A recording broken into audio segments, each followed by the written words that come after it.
मेरा नाम विराज है। मैं एक लड़की से प्यार किया करता था। वो मेरी बहन की दोस्त थी और हमारे घर पर आती जाती रहती थी। वो लड़की बहुत ज़्यादा गरीब परिवार से ताल्लुक़ रखती थी। उसका नाम हिमांशी था और मैं उसे बचपन से ही पसंद करता था। उसका घर हमारे घर से ज़्यादा दूर भी नहीं था। मैं उसे रोज़ कॉलेज से आते जाते देखता था। हम दोनों की फैमिली ने हमारा रिश्ता तय कर दिया था। मेरी बहन का रिश्ता हिमांशी के भाई के साथ हो गया था और हिमांशी का रिश्ता मेरे साथ तय हो गया था। हम 2 भाई बहन थे और हिमांशी 2 भाइयों की एक बहन थी। उसके दोनों भाई सरकारी स्कूल में पढ़े लिखे थे, लेकिन उसके पिता ने हिमांशी को प्राइवेट स्कूल में ही पढ़ाया था क्योंकि उसे पढ़ने का बहुत शौक था और शुरू से ही उसे अमीर बनने का भी बहुत शौक था। मेरी सगाई हिमांशी के साथ 2 साल पहले हो गई थी। मैं शुरू से हिमांशी के घर आता जाता रहता था। सिर्फ उसके माता पिता मुझे बहुत पसंद करते थे और हिमांशी के भाई के साथ मेरी अच्छी दोस्ती थी। इसी तरह से हिमांशी भी हमारे घर पर आती जाती रहती थी क्योंकि उसकी मेरी बहन के साथ दोस्ती थी। वो दोनों एक साथ ही स्कूल में पढ़ी और उसके बाद एक ही कॉलेज में भी पढ़ने लगी। पिता बहुत गरीब थे। वो चौकीदार की नौकरी किया करते थे और बहुत ज़्यादा बूढ़े हो गए थे। उन्होंने बड़ी मुश्किल से अपने बच्चों की परवरिश की थी। मेरी बहन की मंगनी भी हिमांशी के बड़े भाई के साथ हो चुकी थी। मैं काफ़ी टाइम से नौकरी ढूंढ रहा था। फिर मुझे एक मैकेनिक की दुकान पर नौकरी मिल गई। मुझे ये नौकरी बड़ी मुश्किलों से मिली थी क्योंकि मैं पढ़ा लिखा नहीं था, इसलिए कोई और नौकरी नहीं कर सकता था। मैंने सोचा इधर काम सीखकर मैं अपनी अलग से बाइक सर्विस की दुकान खोल लूँगा। मैं हिमांशी के घर आता जाता रहता था। एक दिन मैंने उसके लिए चूड़ियाँ और उसकी फेवरेट रसमलाई खरीद ली और वो लेकर मैं हिमांशी के घर पर चला गया। हिमांशी की माँ मुझे देखकर बहुत खुश हो गई थी। वो मुझे बहुत प्यार करती थी क्योंकि मैं उनकी बेटी के नखरे उठाता था। हिमांशी के माता पिता बहुत सीधे लोग थे। मैं हिमांशी के छोटे भाई के लिए भी चॉकलेट लेकर जाता था। मैं अपनी नौकरी की खबर सुनाने के लिए हिमांशी के घर पर गया था। जब मैंने हिमांशी के घर पर ये खुशखबरी सुनाई तो सबने मुझे खूब बधाई दी और उसकी पूरी फैमिली ये खबर सुनकर बहुत खुश हो गई थी। हिमांशी की माँ ने मुझे आशीर्वाद दिया। मैंने हिमांशी की माँ को रसमलाई की थैली पकड़ा दी और कहने लगा, ये लीजिए आंटी, इस खुशी में अपना मुंह मीठा कीजिए। आंटी ने ज़ोर ज़ोर से हिमांशी को आवाज़ लगाई। हिमांशी अपने कमरे से बाहर आई। उसने मुझे देखकर अपना मुंह बना लिया, लेकिन मैं फिर भी उसे बहुत मोहब्बत भरी नज़रों से देखता रहा। मैंने गलती से हिमांशी की माँ को रसमलाई की थैली के साथ साथ चूड़ियों की थैली भी पकड़ा दी थी। उसकी माँ चूड़ियाँ देखकर समझ गई थी कि मैं ये चूड़ियाँ हिमांशी के लिए लेकर आया हूँ। मैं अक्सर हिमांशी के लिए छोटे मोटे गिफ्ट्स लेकर आता रहता था और हिमांशी नखरे दिखाकर वो गिफ्ट ले लेती थी क्योंकि इस गरीबी में उसे मेरे ये गिफ्ट भी पसंद आते थे। वो अपने कॉलेज मेरी दी हुई चूड़ियाँ पहनकर जाती थी। आंटी ने हिमांशी से कहा, हिमांशी, आज विराज की नौकरी लग गई है। इस खुशी में वो तुम्हारे लिए तुम्हारी फेवरेट रसमलाई लेकर आया है और ये तुम्हारे लिए चूड़ियाँ भी लेकर आया है। चलो जाओ, जाकर विराज के लिए अपने हाथ की बनी अच्छी सी कॉफ़ी बनाकर लेकर आओ और साथ में विराज के लिए नाश्ता भी लेकर आना। हिमांशी चेत कर कहने लगी, माँ, मैं पढ़ाई करने जा रही हूँ, आप खुद जाकर कॉफ़ी बना लीजिए। आंटी हिमांशी से कुछ कहना चाह रही थीं, लेकिन मैंने आंटी से मना कर दिया। मैं कुछ नहीं खाऊंगा, मेरा पेट भरा हुआ है। वो सच कह रही है, उसकी पढ़ाई में डिस्टर्बेंस होगा। मैं कुछ नहीं खाना चाहता। मैं अभी घर से खाना खाकर ही यहाँ पर आया हूँ। ये कहते हुए मैं उठकर घर से बाहर निकल गया। आंटी ने कहा, बेटा, बात तो सुनो, कॉफ़ी तो पीते जाओ। मैंने कहा, नहीं आंटी, बाद में आकर पी लूँगा। मेरे जाने के बाद जब हिमांशी ने चूड़ियों की थैली खोली तो सामने बहुत खूबसूरत चूड़ियाँ थैली में पड़ी हुई थी। हिमांशी को मेरी दी हुई चूड़ियाँ बहुत पसंद आई थीं, लेकिन वो चूड़ियाँ सिर्फ कांच की थीं। उस टाइम ही उसने वो चूड़ियाँ पहन ली और उसको चूड़ियाँ उतारनी याद नहीं रही।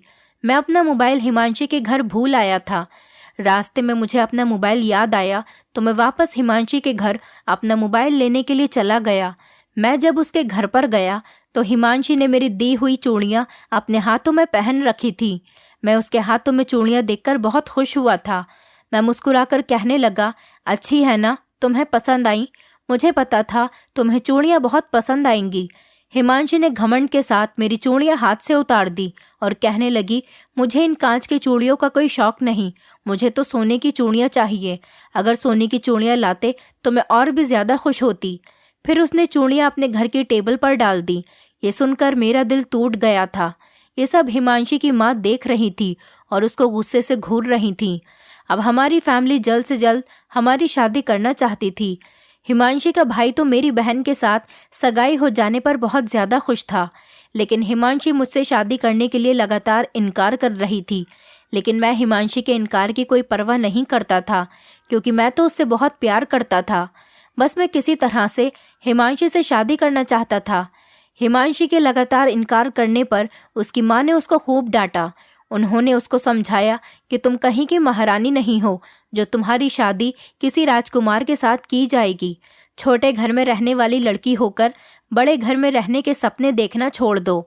बड़े लोग बड़े लोगों से ही रिश्ता जोड़ते हैं, गरीबों से नहीं।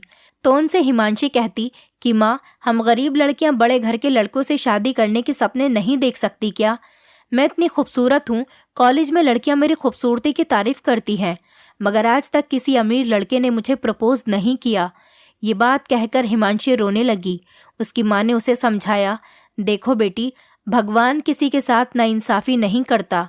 अगर उसने हमें गरीबी दी है तो एक दिन वो हमारी गरीबी ख़त्म भी ज़रूर कर देगा। अगर कोई अपनी गरीबी में सब्र करता है तो इसमें भी भगवान की कोई अपनी मर्जी ही होती है। इसीलिए इसे खुशी खुशी बर्दाश्त कर लिया करो। अगर बुरा हमारे साथ होता है तो भला भी हमारे साथ ही होगा। देखो, विराज तुमसे बहुत प्यार करता है और तुम पर अपनी जान लुटाया करता है। तुम्हें उस जैसा पति कहीं नहीं मिल सकता। शादी से पहले वो तुम्हारा इतना ख्याल रखता है, तो सोचो शादी के बाद वो तुम्हें अपने घर की रानी बनाकर रखेगा। उसके पास ज़्यादा पैसा नहीं है, लेकिन वो तुमसे मोहब्बत बहुत करता है और तुम्हारी बहुत इज्जत करता है। अगर किसी लड़की को अपने पति से ये दोनों चीज़ें मिल जाएं तो उसकी ज़िंदगी संवर जाती है और वो लड़की दुनिया की सबसे खुशकिस्मत औरत बन जाती है। तुम विराज जैसे हीरे को ठुकराकर बहुत बड़ी गलती करोगी। हिमांशी गुस्सा करते हुए अपनी माँ से कहने लगी, माँ, आप मुझे बहुत अच्छे तरीके से समझा रही हो। उसकी माँ कहने लगी, तुम अपनी कितनी फ्रेंड्स के घर जाती हो और उनके घर शादी और फंक्शंस में भी जाती हो। तुम्हारी सारी फ्रेंड्स कितनी अमीर हैं। क्या आज तक किसी अमीर लड़के ने तुम्हें पसंद किया है या फिर तुम्हारे घर रिश्ता भेजा है? नहीं ना। तुम्हारी एक फ्रेंड का भाई तुम्हें इतना पसंद करता है जो कि गरीब है, जबकि विराज हमारे जितना गरीब नहीं है। वो तुम्हारे भाई और पिता से ज़्यादा तो पैसे कमा ही लेता है। तुम मेरी नज़र से विराज को क्यों नहीं देखती? विराज बहुत अच्छा लड़का है, तुम्हें बहुत खुश रखेगा। कभी कभी ऐसा होता है, किसी गरीब लड़की की शादी अमीर लड़के के साथ हो जाती है तो उसकी किस्मत खुल जाती है, लेकिन हर लड़की के साथ ऐसा नहीं होता। ऐसा सिर्फ फिल्मों और सीरियल्स में ही होता है। हकीकत में ऐसा कुछ नहीं होता। अमीर लोग अमीर परिवार की लड़की को ही अपने घर की बहू बनाते हैं, और अगर तुम अमीर लड़के का सपना देखती रहोगी तो ऐसा तुम बहुत गलत कर रही हो।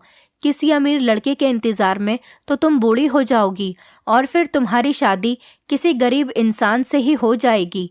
इसलिए जब तक जवान हो विराज से ही शादी कर लो। अपने बूढ़े माता पिता को ज़्यादा तंग मत करो। तुम्हारे पिता तुम्हारे लिए बहुत फिक्रमंद रहते हैं। उन्हें तुम्हारी शादी की फिक्र लगी रहती है।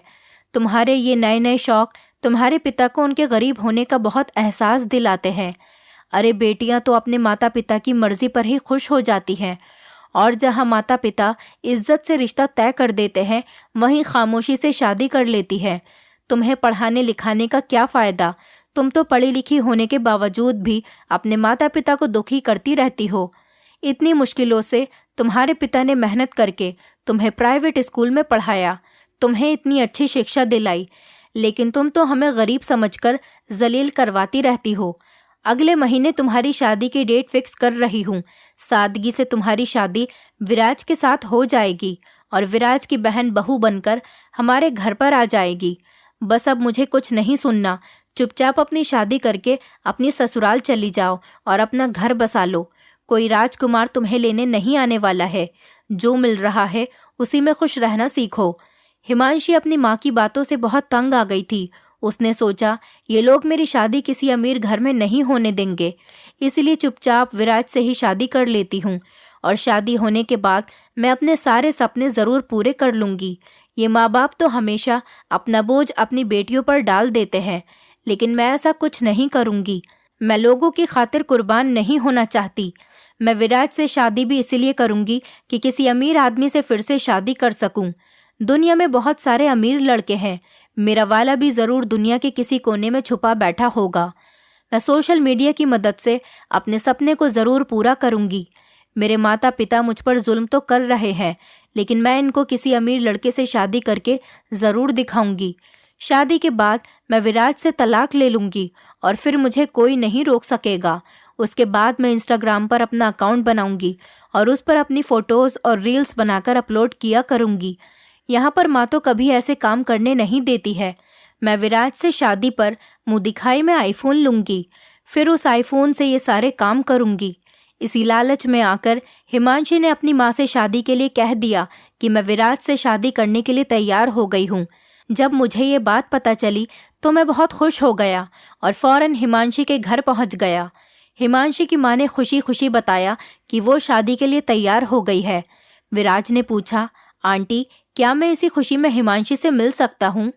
आंटी ने कहा, क्यों नहीं बेटा, बिल्कुल मिल सकते हो। मैंने जब हिमांशी से बात की तो वो मुस्कुराकर मुझसे कहने लगी, तुम्हें यकीन नहीं आ रहा होगा कि मैं शादी के लिए मान गई हूँ, लेकिन ये सच है। अच्छा, मुझे तुमसे पूछना है कि तुम मुझे मुंह दिखाई के गिफ्ट में क्या दोगे? तुम्हें मेरे लिए कोई अच्छा सा गिफ्ट खरीद कर रखना होगा, जिसे देखते ही मैं खुश हो जाऊं। विराज कहने लगा, बताओ तुम्हें क्या चाहिए? वो इतराकर कहने लगी, विराज, तुम पूछ तो मुझसे ऐसे रहे हो जैसे तुम बहुत ज्यादा अमीर हो, जैसे मुझे कोई बंगला या गाड़ी गिफ्ट कर दोगे। तुम मुझे दे ही क्या सकते हो? हमेशा तो तुमने मुझे सस्ते गिफ्ट दिए हैं। हिमांशी के मुंह से ये बात सुनकर मेरा दिल टूट गया था, मगर मैं बर्दाश्त कर गया था, क्योंकि मेरे लिए उसका शादी के लिए राजी होना ही बहुत बड़ी बात थी। और मुस्कुराकर कहने लगा कि मुझसे जितना हो सकेगा मैं तुम्हारे लिए करूँगा। मेरी कमाई तो ज़्यादा नहीं है, लेकिन मैं पूरी कोशिश करूँगा तुम्हें अच्छे से अच्छा गिफ्ट देने की। हिमांशी कहने लगी, ऐसा तो तभी हो सकता है जब तुम अपनी बहन की शादी पर ज़्यादा पैसे खर्च ना करो। वैसे भी अगर तुम उसको 2 जोड़ी कपड़ों में भी भेज दोगे तो मेरी मम्मी उसको कुछ नहीं कहेंगी। तुम्हारी बहन आ तो मेरे ही घर पर रही है। अब तो मेरे गिफ्ट के बारे में सुनो, मुझे क्या चाहिए? मुझे तुमसे शादी की मुँह दिखाई पर आईफोन चाहिए।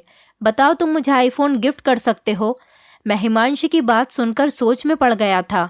हिमांशी कहने लगी, क्या हुआ, नहीं दे सकते? मैंने तुमसे इतनी भी कोई महंगी चीज़ नहीं मांग ली है। क्या हुआ, तुम्हारी सारी मोहब्बत और प्यार के दावे कहाँ चले गए? मैं सोच से बाहर निकला और कहने लगा, मैं तुमसे वादा करता हूँ, मैं तुम्हें शादी की मुँह दिखाई पर आईफोन ही दूंगा। और परेशान होकर बाहर निकल आया। आंटी ने मुझे बहुत रोकने की कोशिश की, लेकिन मैंने आंटी से कहा, आंटी, अब मैं आपके घर बारात लेकर ही आऊँगा। मेरे जाने के बाद हिमांशी की माँ उसके कमरे में चली गई और उसको डांटने लगी। वो बेचारा इस तरह से मुंह लटकाकर क्यों गया है यहाँ से? ज़रूर तुमने कोई ना कोई हरकत की होगी उसके साथ। तुम हमेशा उसको परेशान करती रहती हो।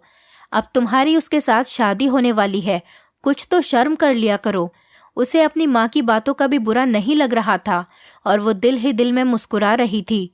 हिमांशी का इरादा था कि वो शादी के बाद किसी अमीर लड़के की तलाश करेगी और अमीर लड़का मिल जाने के बाद ही वो मुझसे तलाक लेकर दूसरी शादी कर लेगी।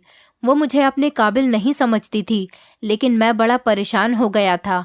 मैंने हिमांशी से वादा तो कर लिया था आईफोन गिफ्ट करने का, लेकिन अब पैसे कहाँ से आएंगे? बस यही सब सोच रहा था। कुछ जुड़े हुए पैसे मेरे पास अपनी बहन की शादी में खर्च करने के लिए रखे हुए थे, लेकिन वो पैसे भी इतने नहीं थे जिससे मैं हिमांशी के लिए आईफोन ले सकता था। आईफोन के लिए मुझे लगभग 1 लाख रुपए की ज़रूरत थी। इतने पैसे तो मैंने देखे भी नहीं थे, क्योंकि मैं सिर्फ दिन के 500 रुपये ही कमा पाता था। अब मेरे पास ये 1 लाख रुपए कहाँ से आएंगे? मैं सोच रहा था कि कोई मुझे 1 लाख रुपए उधार दे दे। मैं थोड़े थोड़े करके उसके सारे पैसे चुकता कर दूंगा, क्योंकि जहाँ पर हम लोग रहते थे वहाँ भी सारे लोग गरीब ही थे। मैंने सोचा कि जो कुछ मुझे अपनी बहन की शादी पर देना है वो तो मैं उसको ज़रूर देकर ही रहूँगा। आखिर मेरी एक ही बहन है, मगर हिमांशी का गिफ्ट भी बहुत ज़रूरी है। अगर मैंने उसको आईफोन गिफ्ट नहीं किया तो वो मुझसे नाराज़ हो जाएगी और मैं उसको नाराज़ नहीं कर सकता। पहले ही वो शादी करने के लिए बड़ी मुश्किल से तैयार हुई है। मैं अपनी दुकान पर चला गया। वहाँ पर मेरे साथ 2 लड़के और काम किया करते थे। उनमें से एक लड़के को मैं बेवजह ही डांटने लगा। वो मुझसे छोटे थे, इसलिए मेरा कहना मानते थे। एक वर्कर दूसरे वर्कर से कहने लगा, ऐसा लग रहा है भैया आज उदास हैं, वरना पहले तो हमने कभी उनको इतने गुस्से में नहीं देखा। लगता है उन्हें किसी बात की टेंशन है। एक लड़का वर्कर मुझसे कहने लगा, क्या हुआ विराज भैया, आपको कोई परेशानी है क्या?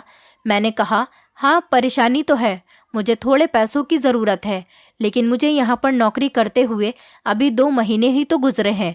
मुझे पता है मालिक भी मुझे पैसे नहीं देंगे। हमें तो यहाँ से सिर्फ इतने पैसे ही मिलते हैं जिनसे हमारा गुजारा हो जाता है, कुछ जुड़ भी नहीं पाता। वो वर्कर कहने लगा, विराज भैया आप बहुत मेहनत करते हो, देखना एक दिन आप बहुत कामयाब इंसान बन जाओगे और मालिक को भी आपका काम बहुत पसंद आता है। देखना वो आपके पैसे जल्दी ही बढ़ा देंगे। आप अपना काम भी ईमानदारी से करते हो, इसी बात से मालिक आपसे बहुत खुश रहते हैं।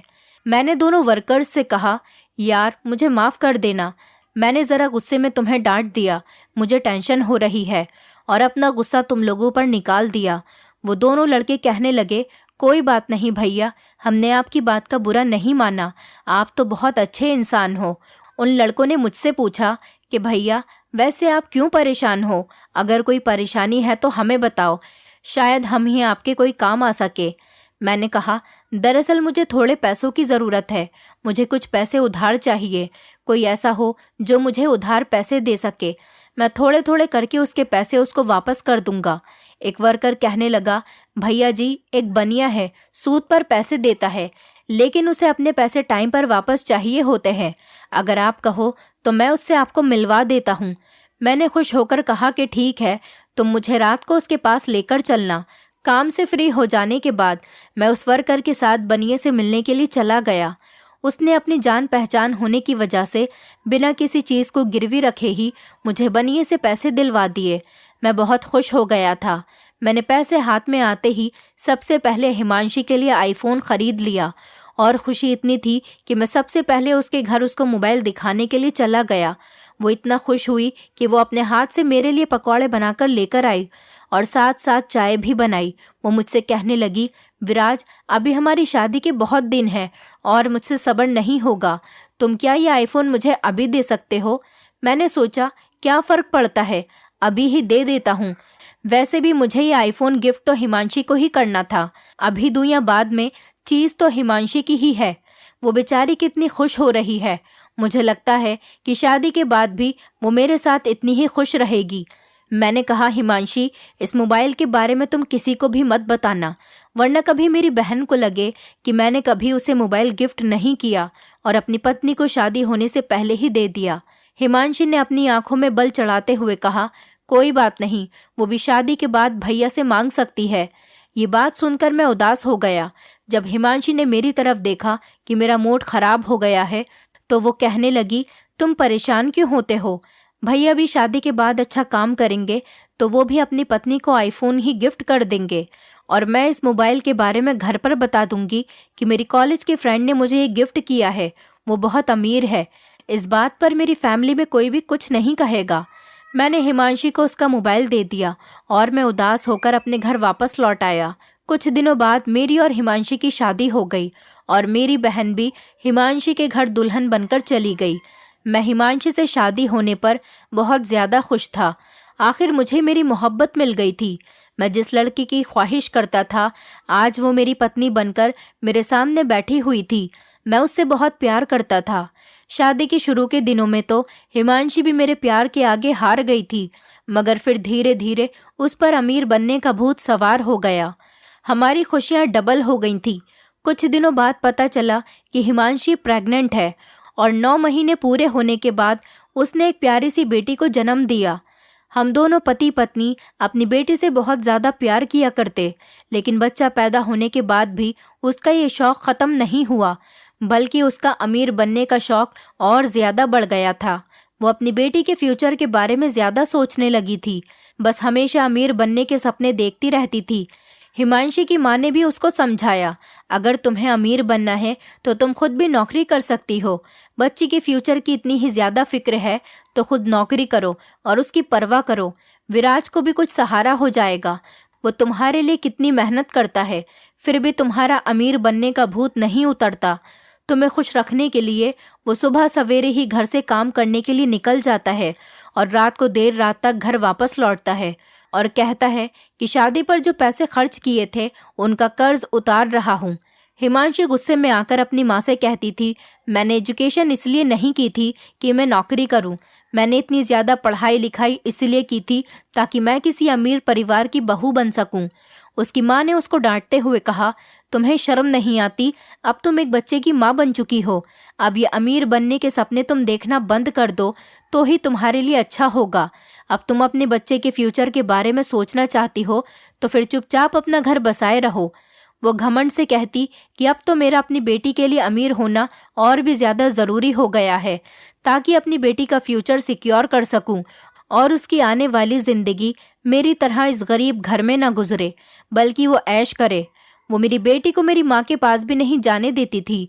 मेरी माँ गांव की थी और ज्यादा पढ़ी लिखी नहीं थी। मेरी माँ मुझसे शिकायत करती, बेटा बहू मुझे मेरी पोती से प्यार करने नहीं देती। मैं अपनी पत्नी से इस बारे में सवाल करता तो वो कहती, मैं कभी भी नहीं चाहती कि तुम्हारी अनपढ़ माँ मेरी बेटी के साथ बदतमीजी से बात करे। तुम्हारी माँ से तमीज से बात करना तो आता नहीं। मैं ऐसी परवरिश नहीं करना चाहती हूँ अपनी बेटी की, और मैं नहीं चाहती कि मेरी तरह मेरी बेटी भी इस गरीबी भरी जिंदगी में पिसती रहे। मैं अपनी पत्नी की हरकतों से बड़ा परेशान हो गया था। मैं दिन रात बनिए का कर्ज उतारने की कोशिश में लगा रहता था, जो मुझसे ब्याज भी लिया करता था।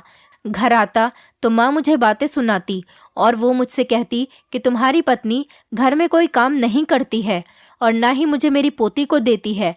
सारा दिन मोबाइल में वीडियो बनाती रहती है या फिर मोबाइल पर किसी से बातें करती रहती है। मुझे तो तुम्हारी पत्नी पर शक होने लगा है। मैं अगर हिमांशी को किसी बात के लिए रोक टोक करता तो वो मुझे गरीब होने के ताने दिया करती थी। वो मेरी बेटी को भी मेरे पास नहीं आने देती थी और यही कहती कि तुम मेरी बेटी को अपनी तरह अनपढ़ बना दोगे। मैंने और मेरी माँ ने हिमांशी की हरकतों से तंग आकर हिमांशी और अपनी बेटी को प्यार करना ही छोड़ दिया था। वो भी अपनी माँ के डर से मेरे और अपनी दादी के पास नहीं आती थी। मेरी पत्नी खूब रील्स बनाती थी और अपनी बहुत सारी फोटोज इंस्टाग्राम पर अपलोड करती थी, लेकिन अभी तक कोई भी अमीर आदमी उसको नहीं मिला था। मेरी बेटी अब 2 साल की हो गई थी।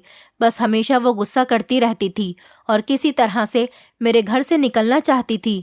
एक दिन एक अमीर लड़के ने हिमांशी को इंस्टाग्राम पर प्रपोज कर दिया और उसने बताया कि मैं बहुत अमीर हूँ और एक बड़े से बंगले में रहता हूँ। धीरे धीरे उस लड़के ने हिमांशी के साथ दोस्ती कर ली। हिमांशी ने तो उस लड़के का प्रपोजल एक्सेप्ट कर लिया था। हिमांशी उसे हमेशा अपनी गरीबी की बातें बताती रहती थी। मेरी माँ ने एक दिन चुपचाप हिमांशी के घर जाकर उसकी माँ से शिकायत कर दी कि तुम्हारी बेटी किसी और से फ़ोन पर बातें करती है, लेकिन माँ ने मुझे नहीं बताया था। उन्होंने उसकी माँ को इसलिए बताया ताकि उसकी माँ अपनी बेटी को समझाए कि वो अपना घर खराब न करे। हिमांशी की माँ ने उसको समझाने की बहुत कोशिश की, लेकिन वो अपनी जिद पर अड़ी रही। वो इसी वजह से अपने मायके भी नहीं जाती थी क्योंकि उसकी माँ उसे हमेशा समझाती रहती थी। वो चोरी चुपके अपने बॉयफ्रेंड से मिलने भी जाती थी। वो उसका बड़ा सा घर और उसकी बहुत सारी गाड़ियां देखकर हैरान रह गई थी क्योंकि वो इसी तरह के लड़के से शादी करना चाहती थी।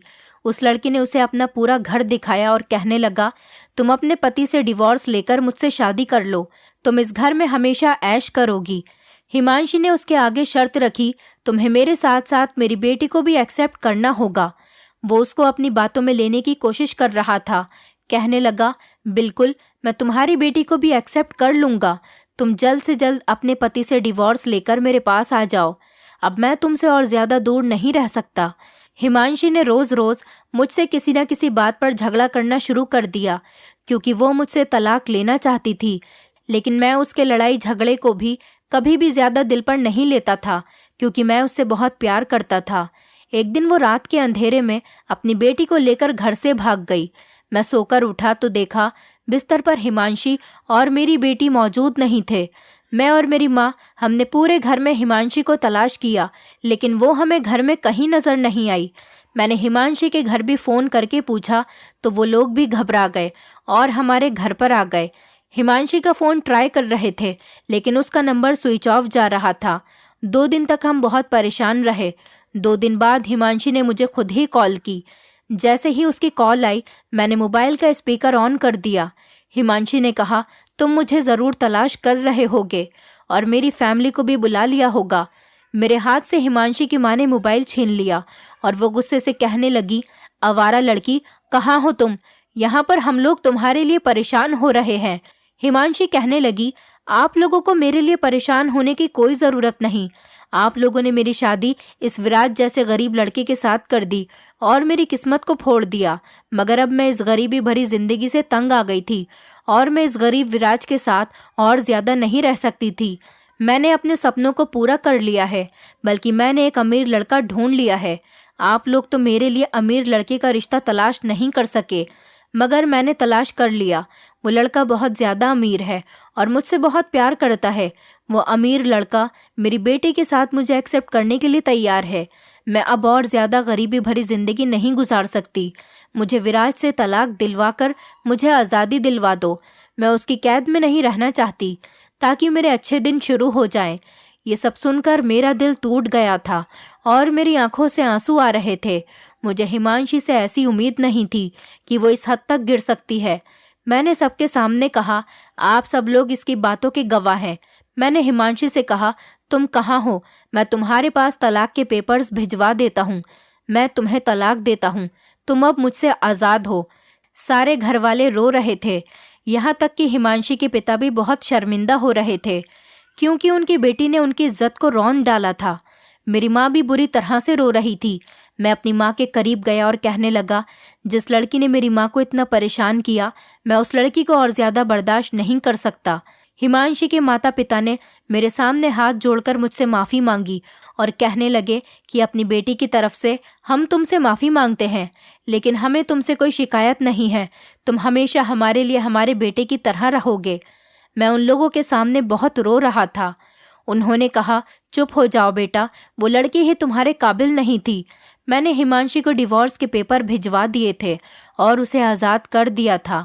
अगले ही दिन मैं नॉर्मल हो गया और अपने काम पर चला गया। बनिया हमारी वर्कशॉप पर बड़े गुस्से में मुझसे पैसे लेने के लिए आया था, क्योंकि इस महीने के पैसे अभी तक उसके पास नहीं गए थे। मैं बड़ा परेशान था और सर झुकाकर बैठ गया। बनिया मेरा उदास सा चेहरा और झुका हुआ सर देखकर मेरे सामने आकर बैठ गया और कहने लगा, क्या हुआ? आज तो तुम बहुत उदास लग रहे हो। मैंने बनिए के सामने हाथ जोड़ लिए और कहने लगा, मैं कुछ देर के लिए अकेला रहना चाहता हूँ, क्योंकि मैं बहुत ज़्यादा परेशान हूँ। वो दोनों लड़के और वर्कशॉप का मालिक, वो भी मुझे उदास देखकर वहीं पर हमारी बातें सुनने लगे। मालिक भी मेरे कंधे पर हाथ रखकर कहने लगे, क्या हुआ विराज? आज तो तुम बहुत ज़्यादा परेशान लग रहे हो। इससे पहले मैंने तुम्हें कभी इतना परेशान नहीं देखा। मैंने मालिक को रोते हुए बताया कि जिस पत्नी को खुश रखने के लिए उसे आईफोन गिफ्ट किया था, वो इस मोबाइल की वजह से किसी दूसरे लड़के के साथ अफेयर चलाकर उसके साथ भाग गई और मैंने भी उसे तलाक देकर आज़ाद कर दिया, क्योंकि वो मेरे साथ गरीबी भरी जिंदगी नहीं गुजारना चाहती थी।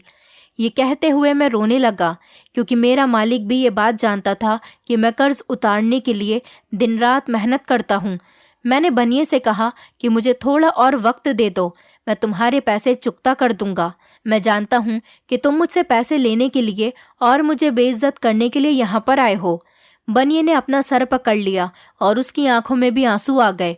फिर वो मुझे अपने घर चलने के लिए कहने लगा। मैंने कहा, देखो, आप मुझे अपने घर ले जाकर मेरे साथ मारपीट करना चाहते हो तो इससे अच्छा है आप यहीं पर ही मेरे साथ जो चाहें वो कर सकते हो। वो कहने लगा, अरे नहीं नहीं, मैं तुम्हें अपने घर मेहमान बनाकर लेकर जाना चाहता हूँ। मुझे तुमसे एक बात करनी है, मुझ पर भरोसा करो, मैं ऐसा इंसान नहीं हूँ। वो मुझे अपने घर ले गया और कहने लगा, क्या तुम मेरी बेटी से शादी करोगे? उनकी ये बात सुनकर मैं हैरान रह गया था। अपने घर ले जाने के बाद उन्होंने मेरी खूब खातिर की और अपनी बेटी को भी मेरे सामने बुला लिया। उन्होंने बताया कि मेरी बेटी बहुत मासूम और पढ़ी लिखी है, बहुत सीधी लड़की है। मेरी बेटी ने अपने ससुराल वालों से बदतमीजी नहीं की थी, लेकिन इसका पति बहुत ज़्यादा बुरा इंसान था और इसकी ससुराल वाले भी इसके साथ अत्याचार करते थे। मेरी सीधी सादी बेटी का उन्होंने हाल बुरा कर दिया था। इस वजह से मैंने अपनी बेटी को उस घर से आज़ाद कर दिया। क्या तुम मेरी बेटी से शादी कर सकते हो और उसे अपने घर में और ज़िंदगी में जगह दे सकते हो? मैं अपनी बेटी के लिए एक अच्छे इंसान की तलाश कर रहा था। तुम मुझे बहुत पसंद हो, इसीलिए मैं तुमसे ये बात कह रहा हूँ। तुम अपनी पत्नी को तलाक दे चुके हो और अब उसे दोबारा अपने पास ना आने देना। तो मेरी बेटी से शादी कर लो और उसे अपने घर में सहारा दे दो। तुम्हें पैसे देने की कोई ज़रूरत नहीं है। मैं तुम्हारा सारा कर्ज माफ़ कर दूंगा, बल्कि जो कुछ मैंने अपनी बेटी को दहेज में पहले दिया था वही कुछ मैं तुम्हें भी दूंगा। तुम एक मामूली से वर्कर हो, मैं तुम्हें कारोबार करने के लिए बहुत सारे पैसे दूंगा। बस मैं चाहता हूँ कि मेरी बेटी का घर बसा रहे। मेरे पास बहुत पैसा है, लेकिन मेरे पास सुकून नहीं है, क्योंकि मैं अपनी इकलौती बेटी को खुश नहीं देख सका। शायद मेरी बेटी की तुम्हारे साथ शादी हो जाएगी तो वो सुकून से और खुशी से रहेगी। मैं बनिए की बात सुनकर सोच में पड़ गया था। उसने मुझसे कहा, मेरी बेटी कभी भी तुम्हें निराश नहीं करेगी। वो तुम्हें और तुम्हारे परिवार को बहुत खुश रखने की हमेशा कोशिश करेगी। मैं इस बात की गारंटी लेता हूँ। मेरी बेटी बहुत अच्छी है। उसकी बेटी भी ये सारी बातें सुन रही थी और उसकी आंखों में आंसू थे। वो बहुत भोली भाली और मासूम लड़की थी। अगर मेरी बेटी ने कभी तुम्हें और तुम्हारे परिवार वालों को तंग करने की कोशिश की तो मैं अपनी बेटी से सारे रिश्ते ख़त्म कर दूंगा। बताओ, क्या तुम मेरी बेटी से शादी करने के लिए तैयार हो? तुम अगर मान जाते हो तो मैं भी बहुत खुश हो जाऊंगा। देखो, ज़्यादा मत सोचो और मेरी बेटी से शादी कर लो। बनिए ने घर पर ही पंडित जी को बुला लिया। वो भी घर पर आ गए और जब उन्होंने मेरे बारे में सुना तो उन्होंने मुझसे कहा, बेटा, तुम्हें इनकी बेटी से शादी कर लेनी चाहिए ताकि तुम्हारी आने वाली ज़िंदगी आसानी से गुजर सके और तुम्हारी माँ को भी सहारा मिल जाए। तुम्हारे घर में तुम्हारी पत्नी के आ जाने पर तुम्हारे घर का माहौल ठीक हो जाएगा। इस तरह अकेले से तुम सारी ज़िंदगी नहीं गुजार सकते। मैं सब लोगों की बातों को गौर से सुन रहा था। मैंने सख्त शब्दों में कहा कि मैं अपनी माँ की परमिशन के बिना शादी नहीं कर सकता। पंडित जी कहने लगे, तुम अपनी माँ से परमिशन ले सकते हो बेटा। मैंने अपनी माँ को फ़ोन किया और इस बारे में पूछा तो मेरी माँ बहुत ज़्यादा खुश हो गई और कहने लगी, बेटा, मैं तो यही चाहती हूँ कि तू दूसरी लड़की से शादी कर ले, लेकिन लड़की हिमांशी जैसी नहीं होनी चाहिए। मैंने कहा, माँ, ये लड़की वैसी नहीं होगी, ये लड़की बहुत अच्छी है। मेरी माँ कहने लगी, बेटा, शादी करके बहू को घर लेकर आओ, मैं तुम्हारा इंतज़ार कर रही हूँ। आखिरकार मेरी शादी हो गई और मैंने भी हिमांशी का ख्याल अब दिल से निकालने के बारे में सोच लिया था। बनिए की बेटी मेरी पत्नी बन गई और मैं उसको दुल्हन बनाकर अपने घर ले गया। बनिए ने मुझे और मेरी पत्नी को शादी की बधाई के तौर पर कार की चाबी दी और कहने लगे, ये मेरी तरफ से तुम दोनों के लिए गिफ्ट है। मैंने इनकार करने की बहुत कोशिश की, लेकिन बनिया और उसकी पत्नी नहीं माने। उन्होंने ज़बरदस्ती मेरे हाथ में कार की चाबी थमा दी। बनिया कहने लगा, आज के बाद तुम मेरे दामाद नहीं बल्कि बेटे हो। मैं अपनी पत्नी को लेकर जब अपने घर गया तो वहाँ पर हिमांशी के फैमिली वाले भी मौजूद थे। सब लोग मेरी नई पत्नी को देखकर हैरान रह गए थे। मेरी माँ भी बहुत खुश हो गई और उन्होंने अपनी बहू को गले लगाया। हिमांशी की माँ ने भी मेरी पत्नी को गले से लगाया और आशीर्वाद दिया। कहने लगी, तुम बहुत नसीब वाली हो जो विराज की पत्नी बनकर इस घर में आई हो। मेरी बेटी तो बहुत ज़्यादा बदनसीब और फूटी किस्मत वाली लड़की है जिसने विराज जैसे हीरे को ठुकरा दिया। मेरी ज़िंदगी बहुत अच्छे तरीके से गुजर रही थी। मेरी दूसरी पत्नी का नाम काव्य था। काव्य बहुत समझदार और सुशील थी। उसने मेरे घर की सारी जिम्मेदारी उठा ली थी। उसकी वजह से मेरे घर का माहौल बहुत अच्छा हो गया था और मेरी माँ भी उसके साथ बहुत खुश रहती थी। कुछ दिनों बाद मेरी पत्नी ने 2 जुड़वा बेटियों को जन्म दिया। एक बेटी को मेरी पत्नी पालती तो दूसरी बेटी को उसकी दादी। जिंदगी बहुत हसीन गुजर रही थी। मैं अपनी ज़िंदगी में बहुत रिलैक्स हो गया था और अपनी पत्नी के साथ बहुत खुश था। धीरे धीरे मैंने अपनी बाइक सर्विस की दुकान खोल ली और मेरी दुकान बहुत ज़्यादा अच्छी चल रही थी। मेरी किस्मत बिल्कुल बदल गई थी।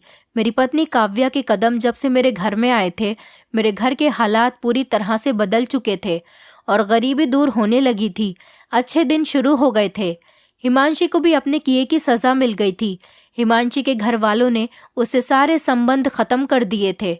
जिस लड़के की वजह से हिमांशी ने मुझे छोड़ा था, वो लड़का कोई फ्रॉड था। वो अमीर नहीं था, बल्कि वो तो एक बड़े से बंगले में नौकरी करने वाला चौकीदार था। हिमांशी को जब पता चला कि वो लड़का अमीर नहीं बल्कि बंगले में नौकरी करता है और वो बंगले के फोटोज और कार के साथ फोटोज लेकर हिमांशी को सेंड करता था, जिससे हिमांशी इम्प्रेस हो गई थी। लेकिन ये सब कुछ झूठ था। वो बंगला और कार उसकी नहीं थी, वो सारी चीजें बंगले के मालिक की थी। ये सब सुनकर हिमांशी को बहुत बड़ा झटका लगा था। उस लड़के ने इस बंगले में हिमांशी को भी अपने साथ नौकरी पर रख लिया था। हिमांशी एक बड़े घर की बहू नहीं बल्कि उस बड़े घर की नौकरानी बनकर वहां पर गई थी। वो अपनी जिंदगी पर बहुत ज्यादा पछता रही थी। वो किसी तरह से वहां से जान छुड़ाना चाहती थी। हिमांशी ने मुझसे भी बात करने की बहुत कोशिश की। उसे लोगों के जरिए पता चला कि मैंने एक बहुत बड़ी बाइक सर्विस की दुकान खोल ली है और मैं बहुत ज़्यादा स्मार्ट हो गया हूँ। तो वह अपने किए पर बहुत ज़्यादा पछता रही थी। लेकिन मैंने कभी हिमांशी की तरफ पलटकर नहीं देखा। उस लड़के ने हिमांशी की इज्जत के साथ खेलकर उसे छोड़ दिया। हिमांशी इस सदमे को बर्दाश्त न कर सकी और जब उसके पास कोई रास्ता न बचा तो उसने सुसाइड कर ली और हिमांशी की बेटी लावारिस हो गई। जब मुझे ये बात पता चली तो मैं अपनी बेटी को लेने के लिए उस बंगले पर चला गया। वहाँ मेरी बेटी का बहुत बुरा हाल था। मैं उसे लेकर घर आ गया और अपनी पत्नी से कहने लगा, क्या तुम मेरे कहने पर मेरी बड़ी बेटी की परवरिश कर सकती हो? मेरी पत्नी ने इस बात पर कोई एतराज़ नहीं किया और खुशी खुशी मेरी बड़ी बेटी को एक्सेप्ट कर लिया। अब मेरी पत्नी के साथ मेरी जिंदगी बहुत अच्छी गुजर रही है। हिमांशी को उसके किए की सज़ा मिल गई थी। मेरी तीनों बेटियां बहुत ज़्यादा खुश हैं और मेरी बड़ी बेटी काव्य को ही अपनी मम्मी कहती है और मुझे पापा। अमीरी के लालच में आकर हिमांशी ने अपनी ज़िंदगी को ख़राब कर लिया था। कहते हैं लोगों की कदर करनी चाहिए। शायद हिमांशी ने मेरी कदर नहीं की थी। आज मैं किसी अमीर इंसान से कम नहीं हूँ। मेरे पास भगवान का दिया सब कुछ है। दोस्तों, उम्मीद करती हूँ आपको हमारी कहानी पसंद आई होगी। कहानी पसंद आई है तो वीडियो को लाइक करें, चैनल पर नए हैं तो चैनल को सब्सक्राइब करें और हाँ, नोटिफिकेशन बेल को ज़रूर दबाएं ताकि अगली अपडेट सबसे पहले आपको मिले।